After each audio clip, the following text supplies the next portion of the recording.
सभी स्टूडेंट और सभी एकेडमिक कोर्स का बाबा जयरामदास की पावन धरती पर पहुँचने पे हार्दिक स्वागत करता हूँ।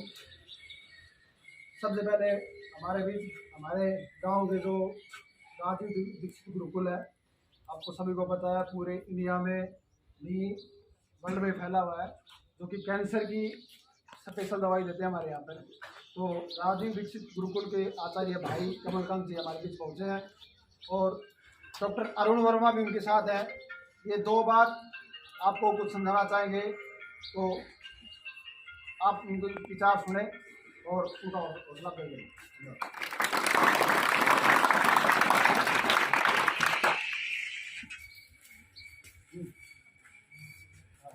आप जितने भी बच्चे हैं, आप देश सेवा के लिए जा रहे हैं, है ना। और ईश्वर से हम प्रार्थना करते हैं कि आप सब लोग मिलिट्री में जाके देश का गौरव बढ़ाओ। लेकिन हम कुछ छोटी छोटी चीज़ें अगर हम यहाँ रहकर भी करेंगे तो उससे भी हमारा देश क्या होता है, मजबूत। जैसे फॉर एग्जांपल कि अगर आप लोग बीमार ही ना हो तो इससे भी हमारा देश मजबूत होता है। ये भी एक देश होती है, क्योंकि जब आप बीमार होते हो तो जो मेडिसिन आप इंग्लिश मेडिसिन लेते हैं तो वो सारे के सारे पैसा कहाँ जाता है, विदेशों में जाता है। या फिर जो हम भोजन करते हैं हमारे पूरे सुबह से लेकर शाम तक, उसमें भी हम कुछ परिवर्तन करें तो उससे भी देश को बहुत लाभ हो सकता है। जैसे फॉर एग्जांपल कोल्ड ड्रिंक्स है, कोल्ड ड्रिंक्स पीते होंगे बहुत सारे बच्चे। कोल्ड ड्रिंक्स हेल्थ के लिए बहुत ज़्यादा खतरनाक है। उसके लिए मैं एक पर्चा आपको दूंगा, आप पढ़ना उसमें क्या क्या केमिकल हैं, आपको बहुत नुकसान करती है आपके शरीर को। उसके बाद देश के लिए भी बहुत नुकसानदायक है, क्योंकि जब आपका शरीर को नुकसान होगा तो जब बीमार होगे तो फिर से दवा इंग्लिश मेडिसिन लोगे तो पैसा कहाँ जाएगा, भारत से बाहर। भारत से बाहर जाएगा तो भारत आर्थिक रूप से क्या हो जाएगा, कमज़ोर। तो ऐसी छोटी छोटी चीज़ें आप करके देश सेवा कर सकते हैं। जैसे कोल्ड ड्रिंक्स के स्थान पे अगर गन्ने का आप जूस पियोगे तो ये बहुत बड़ी देशभक्ति है। कैसे है, जब आप कोल्ड ड्रिंक्स खरीदते हो तो पैसा किन हिस्सों में बंटता है। सबसे पहले पैसा मिलता है सचिन तेंदुलकर को, मिलता है। वो 5 करोड़ रुपए 8 करोड़ रुपए लेके झूठ बोल जाता है कि इसे पियो, या विराट कोहली बोल जाता है कि ये शराब पियो, वो बिक जाता है 5-10 करोड़ रुपए में, बिक जाता है ना। दूसरा लाभ किसे मिलता है, दूसरा लाभ मिलता है जी टीवी को, सोनी टीवी को, जो उसको दिखा रहा है उसको भी कुछ पैसा मिल जाता है। और तीसरा लाभ किसे मिलता है, जो उस प्रोडक्ट को बना रहा है, जो उस प्रोडक्ट को बना रहा है, मैन्युफैक्चर कर रहा है। तो पैसा कहाँ चला गया, 3 हिस्सों में बट गया। कितने हिस्सों में बट गया, 3 हिस्सों में। आप सब लोग भगत सिंह को कितने लोग जानते हैं, आपको पता है भगत सिंह ने अपनी फांसी से ठीक पहले एक खत लिखा था आप जैसे नौजवानों के नाम, पता है। उस खत में उन्होंने अपनी इच्छा लिखी थी। जब भी कोई व्यक्ति इतना बड़ा काम करता है तो उसे पता है कि उनका शरीर तो नहीं रहेगा लेकिन विचार सदा रहेंगे। क्या रहेंगे, तो उन्होंने अपने विचार रूप में कुछ संकल्प दिए थे कि मैं अपने आने वाली पीढ़ियों से ये प्रार्थना भी करता हूँ और एक उम्मीद भी करता हूँ कि वो इन कार्यों को अवश्य करेंगे, है ना। तो उसमें जो पहला संकल्प था वो भगत सिंह का था कि व्यसन मुक्त भारत बने। क्या बने, व्यसन मुक्त भारत। तो व्यसन का अर्थ क्या होता है, व्यसन का अर्थ होता है ऐसा कोई भी पदार्थ, है ना, जिसे हम जल के रूप में ले, पेय पदार्थ के रूप में ले, या भोजन के रूप में ले, या विचारों के रूप में ले, या कर्म के रूप में ले, जिससे हमें कोई लाभ ना हो, ना हमारे शरीर को लाभ हो, ना हमारे मस्तिष्क को लाभ हो, ना समाज को लाभ हो। तो व्यसन में क्या क्या आ गया, शराब आ गई, क्या आ गई, बीड़ी आ गई, सिगरेट आ गया, हुक्का आ गया, चरस आ गया, गांजा आ गया, आ गया। और एक और बहुत बड़ा व्यसन हमारे समाज में है, खास करके यूथ में इस समय। पहले आप सबको पता है आपके पास सबसे बड़ी शक्ति क्या है, पता है, कितने बच्चों को पता है, नहीं पता। आप सबके पास जो सबसे बड़ी शक्ति है वो क्रिएट करने की है। कि क्या करने की है, क्रिएट करने की। प्रकृति में लगभग हर एक जीव को ये शक्ति परमात्मा ने दी है। जैसे नीम का पेड़ होता है तो उसमें बहुत सारी निमोनियाँ लगती है ना, और वो गिरती हैं तो उससे पेड़ बन जाता है। सभी का नहीं बनता, जो सही स्थान पे गिरती है उसका क्या बन जाता है, पेड़ बन जाता है। इस समय जो आप सबके पास एक जो शक्ति है वो है संतान निर्माण करने की। क्या करने की, संतान निर्माण करने की। और जो बच्चे अपने वीर्य को नष्ट कर देते हैं हस्त मैथुन के माध्यम से या अन्य किसी माध्यम से, उनका शरीर भी कमजोर होता है और मस्तिष्क भी कमजोर होता है, ठीक है। ये बुरी लतें हमें जानबूझ के टेलीविजन के माध्यम से, टीवी के माध्यम से परोसी जाती है।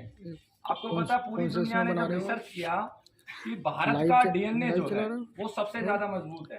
आपको पता है, आज से 200, 300, 400 साल पहले विदेशी लोग जब रिसर्च करने आते थे कि भारत का डीएनए इतना मजबूत कैसे है। एक अकेला बिरसा मुंडा 300 अंग्रेजों को मार देता है।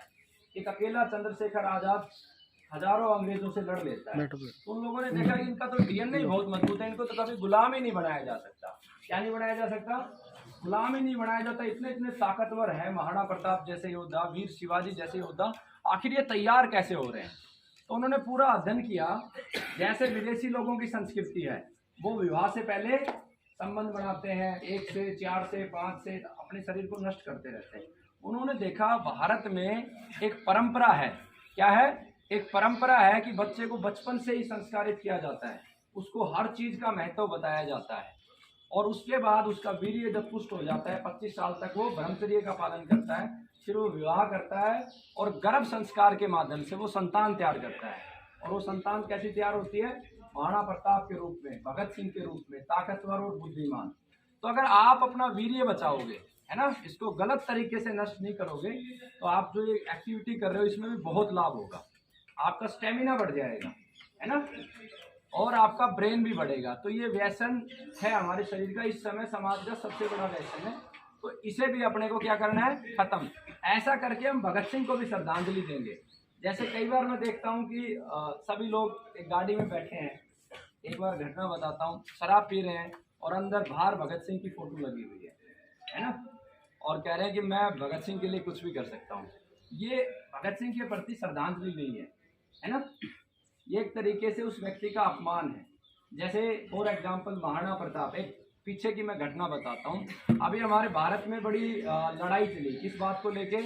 पृथ्वीराज चौहान को लेके, है ना। कुछ लोग, गुज्जर समाज के लोग ये कह रहे थे पृथ्वीराज चौहान जो है गुज्जरों का है, और राजपूत कह रहे थे कि किसका है? राजपूतों का है, और समाज आपस में बट रहा था। एक्चुअल में पृथ्वीराज चौहान किसी का नहीं है।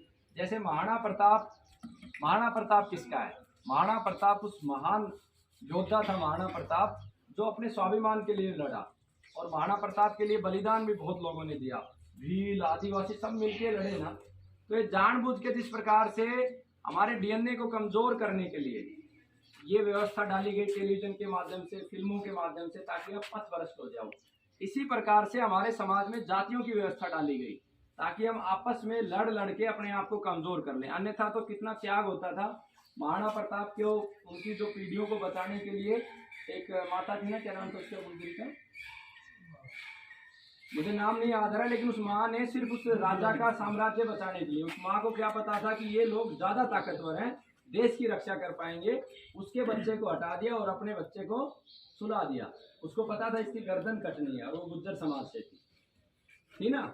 उसने कितना त्याग तपस्या करा। और आज अगर ये घटना देखते होंगे महाराणा प्रताप जी, या फील करते होंगे, ये देखो कैसे कैसे लड़ रहे हैं आपस में, तो उनका दिल बहुत दुखता है। तो ये जातीय व्यवस्था है, ये एक तरीके का व्यसन है। तो एक भगत सिंह का सपन था, एक भगत सिंह जी का सपन था कि भाई गो हत्या मुक्त भारत बने। क्या बने? गो हत्या मुक्त भारत। अंग्रेजों के आने से पहले भारत में गो हत्या नहीं होती थी। आज हमारे देश में 50,000 से ज्यादा गौ माता मारी जाती है, और गाय हमारे लिए देती है, 24 घंटे ऑक्सीजन देती है गाय। मात्र 10 ग्राम गाय के घी से जब हम यज्ञ करते हैं तो 1 टन ऑक्सीजन जनरेट होती है।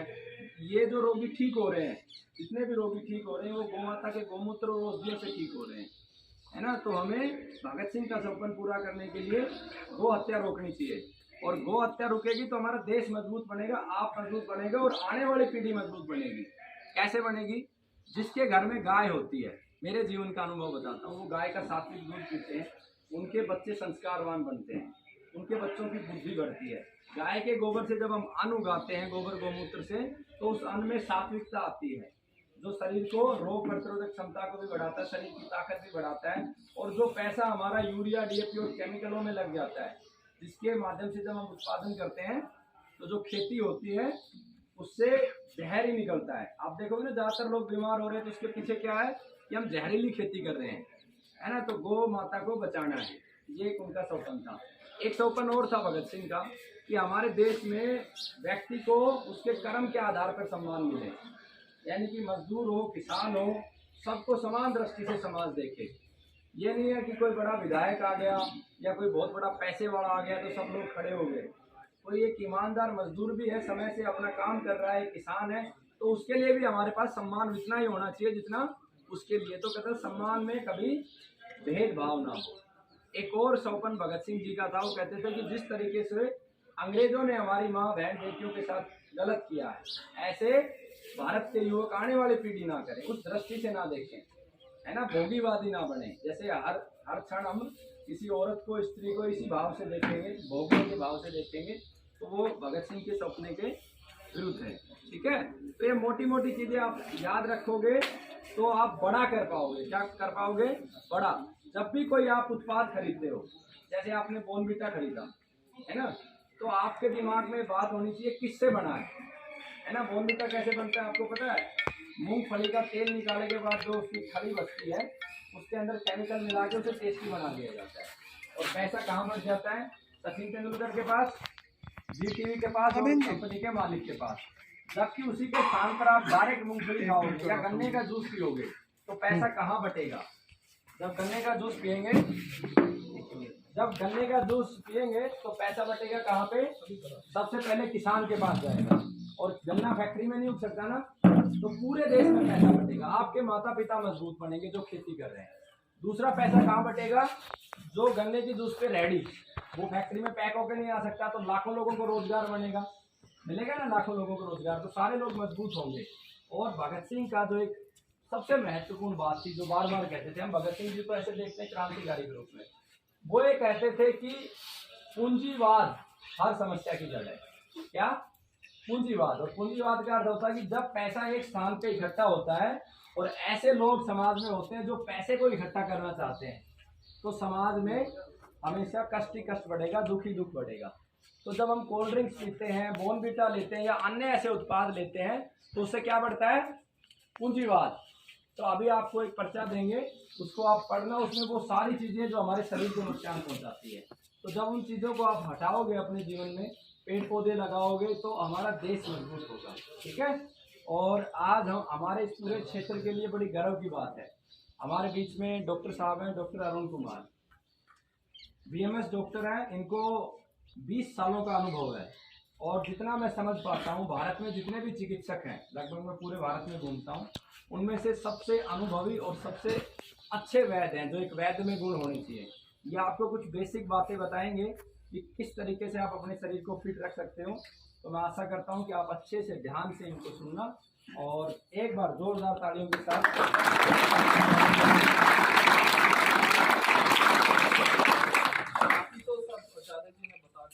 मैं बस इतना जानना चाहता हूँ, आप सब लोग किस लिए तैयारी कर रहे हैं? रनिंग किस लिए कर रहे हैं? आर्मी में जाने के लिए? सबका यही है। मैं अपने परिवार के बारे में बता देता हूँ। मेरे बड़े भाई एयरफोर्स से रिटायर्ड हैं, मेरा भांजा जो है वो मेजर है, मैं अभी कश्मीर में घूम के आया हूँ। जब भी आप कोई लक्ष्य निर्धारित करते हैं, तो हम लोग सारे के सारे ज़्यादातर इस प्रयास में रहते हैं कि हम उसको फिजिकली फिट कर लें। यही प्रयास रहता है ना, शारीरिक रूप से अपने आप को करें। आपने बहुत बार सुना होगा, जैसे अभी आपके कोच साहब ने कहा कि कुछ मोटिवेशन के लिए दे दिए। मोटिवेशन का शरीर पे कैसे असर होगा? मोटिवेशन का असर कहाँ होता है? मोटिवेशन का असर होता है मन पे। समझ गए? शरीर पे तो कोई असर नहीं हो ना, मैं कितनी भी अच्छी अच्छी बातें कर लूँ, कितना भी आपको ये कहूँ कि आपको ये करना है, तो आदमी को अगर अपने शरीर को मजबूत करना है तो उसको पहले मन को स्थिर करना होगा। इस दुनिया में कोई भी आदमी स्थिर मन के बिना और स्थिर लक्ष्य के बिना कभी नहीं पा पाता। ठीक है। अब जब हम ये बात कहते हैं कि इस मन को स्थिर किया जाए, और एक तरफ हम बार बार कोई आदमी ये कह रहा है कि आप शराब मत पीजिए या सिगरेट मत पीजिए, इसका क्या मतलब? हमारा पूरा शरीर का जो पैथोलॉजिकल सिस्टम है, अब मैं थोड़ा सा आपको चिकित्सा दृष्टिकोण से बताता हूँ। वो पैथोलॉजिकल सिस्टम आपके शरीर में दो तरह से हमारा शरीर नियंत्रित होता है। एक शरीर वो है जो हमारी इच्छा से है, मैं अपनी मर्जी से बोल सकता हूँ, अपनी मर्जी से चल सकता हूँ, अपनी मर्जी से काम कर सकता हूँ। पर शरीर के कुछ हिस्से ऐसे भी हैं जो आपकी मर्जी से नहीं चल रहे हैं, वो स्वाभाविक रूप से अपना काम कर रहे हैं। आपका हृदय अपने आप काम कर रहा है, आपकी आंतें अपने आप भोजन को पचा रही हैं, आपका लीवर अपने आप काम कर रहा है। पर इनके ऊपर नियंत्रण किस चीज़ का है? इनके ऊपर जिन चीज़ों का नियंत्रण है, जिन हार्मोन्स का नियंत्रण है, जिन केमिकल्स का नियंत्रण है, वो सारे नर्व्स के थ्रू स्टिमुलस अचीव करते हैं। और जब भी आप किसी व्यसन में पड़ते हैं तो सबसे पहला असर आपकी नर्व्स पे होने लगता है, आपकी जो मानसिक ताकत है वो कम होने लगती है। इसीलिए आपने अक्सर देखा होगा कि एक आदमी है जो सुबह से शाम तक सारी दुनिया की गाली खाता है, सबसे पिटता रहता है, शाम को उसे एक पौवा पिला दो, प्रधानमंत्री को गाली दे देगा चौराहे पे खड़ा होकर, ठीक है। तो वो एक टेम्परेरी स्टिमुलस है जो ब्रेन को स्टिमुलेट करता है और ऐसा एहसास कराता है इंसान के अंदर कि उसके अंदर एनर्जी है। ऐसे स्टिमुलस लोग स्टेरॉइड्स के रूप में भी लेते हैं, ऐसे स्टिमुलस लोग कोई भी नशे के रूप में भी करते हैं, बट उसका जो टेम्परेरी इफेक्ट है वो शरीर की ऊर्जा को इकट्ठा यूज करके आपको देता है और बाद में उसी का नुकसान आपको फेस करना पड़ता है। मैं बहुत संक्षिप्त में आपको ये बातें इसलिए कर रहा हूँ कि आप उसकी टेक्निकलिटी समझें। मैं कभी किसी को ये नहीं कहता कि आप शराब मत पीजिए, आप बीड़ी सिगरेट में, मैं कभी नहीं कहता रहता चीजें। मैं सिर्फ ये समझाने की कोशिश करता हूँ कि आपके पास दो रास्ते हैं। एक ये रास्ता है कि अगर उसको आपने अपना लिया तो आप अपने लक्ष्य को पा सकते हैं, और एक दूसरा रास्ता है जिसको अगर आप अपनाओगे तो फिर समय निकल जाता है। मेरे पास एक दिन एक पेशेंट आते हैं, वो अपनी वाइफ को बहुत सारे कैल्शियम, मैं क्योंकि चिकित्सा अधिकारी हूँ, सरकारी डॉक्टर हूँ, तो मेरे गांव में जहाँ मेरी पोस्टिंग है वहाँ पे बच्चे बहुत आर्मी की तैयारी करते हैं। तो हर दूसरे तीसरे दिन कोई बच्चा आ जाता है, डॉक्टर साहब कैल्शियम की गोली दे दो, दौड़ते हुए मुझे यहाँ पे दर्द होता है, या ऐसी उनकी शिकायत रहती है, वो कैल्शियम की दवाई के लिए। तो मैं उनसे एक ही बात बोलता हूँ कि घोड़ा क्या खाता है? घोड़ा सिंपल घास खाता है, पालतू है तो आप उसे थोड़ा सा चना खिला दोगे, तो घोड़ा भी दौड़ता है। प्रकृति में कोई भी जानवर के लिए आप कोई बादाम की व्यवस्था नहीं करते। आपके परिवार, हर एक आदमी हर परिवार का हो सकता है, हर एक के लिए जरूरी नहीं है कि उसके पास काजू बादाम ही हो, और वो कल को अगर दौड़ में सेलेक्ट ना हो पाए और वो ये एक्सक्यूज कर दे कि भाई मैं तो इतना सक्षम नहीं था, मेरी खुराक ऐसी नहीं थी। तो हमें ये बिल्कुल जरूरी नहीं है कि आप उतनी ऊर्जा को सिर्फ उसी चीज से अचीव कर सकते हैं। एक प्रेमचंद की कहानी है, दो बैलों की कहानी करके कभी पढ़ना। उसमें एक बैल का एक मालिक जो होता है गुस्से में आके उसको खुराक देनी बंद कर देता है, कम दे देता है, पर वो इतनी प्रेम और इतनी श्रद्धा के साथ उसका सेवन करता है कि उसके स्वास्थ्य पे कोई फर्क नहीं पड़ता। प्रकृति के अंदर हर जानवर अपनी प्राकृतिक आहार लेते हुए भी स्वस्थ है। तो आपको ये जो मेरा बताने का उद्देश्य था कि अगर आप कोई, जैसे बॉर्नविटा का इन्होंने जिक्र किया, बॉर्नविटा के अंदर कुछ भी नहीं है, कुछ भी नहीं है, आटा है और कुछ नहीं है, फ्लेवर्ड है वो। अगर आपको करना है, मैं आचार्य जी को एक फार्मूला दे दूंगा, वो आप लोगों तक उसको पहुंचा देंगे। आप उन जड़ी बूटियों को लाके, और वो बहुत टेस्टी भी मैं उसका फार्मुलेशन कर दूँ, क्योंकि जिम में जो लोग करते हैं मैं उनके लिए बनाता भी हूँ नेचुरल सप्लीमेंट। तो वो चीज़ जितने पैसे में आप बॉर्नविटा लेते हैं उससे भी कम पैसों में वो आपके लिए बहुत ही ज़्यादा अच्छा सप्लीमेंट तैयार हो जाएगा उस चीज़ के। पर सबसे जो महत्वपूर्ण चीज़ है वो सिर्फ यही है कि अगर कोई लक्ष्य है तो मानसिक रूप से अगर आप निश्चित हो गए, दृढ़ निश्चयी हो गए, तो आप उसको अचीव कर लेंगे। मैं यूपी से आया हूँ और भारत में मैं नहीं समझता कि हरियाणा से ज़्यादा कोई स्पोर्ट्स में होगा, ठीक है ना। सारे मेडल, सारा एक छत्र राज है आप लोगों का। तो जो ये एक छत्र राज है, ये परंपरा कभी टूटनी नहीं चाहिए।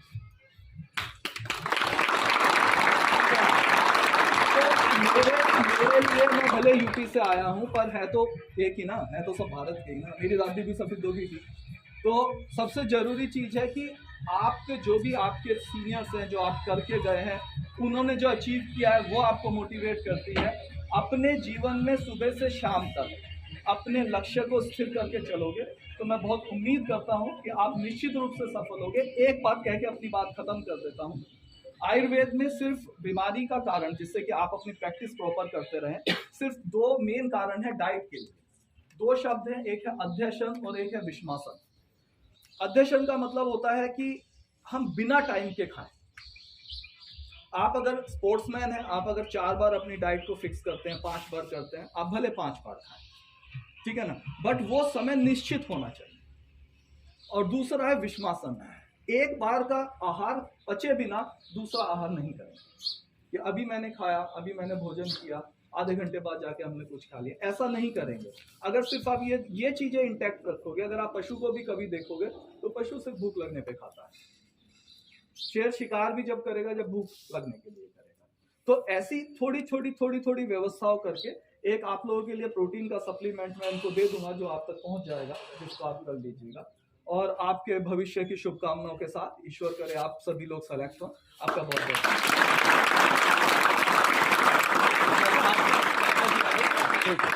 ठीक है भाई, आप सबका बहुत बहुत धन्यवाद। सबको सेलेक्ट होना है। बहुत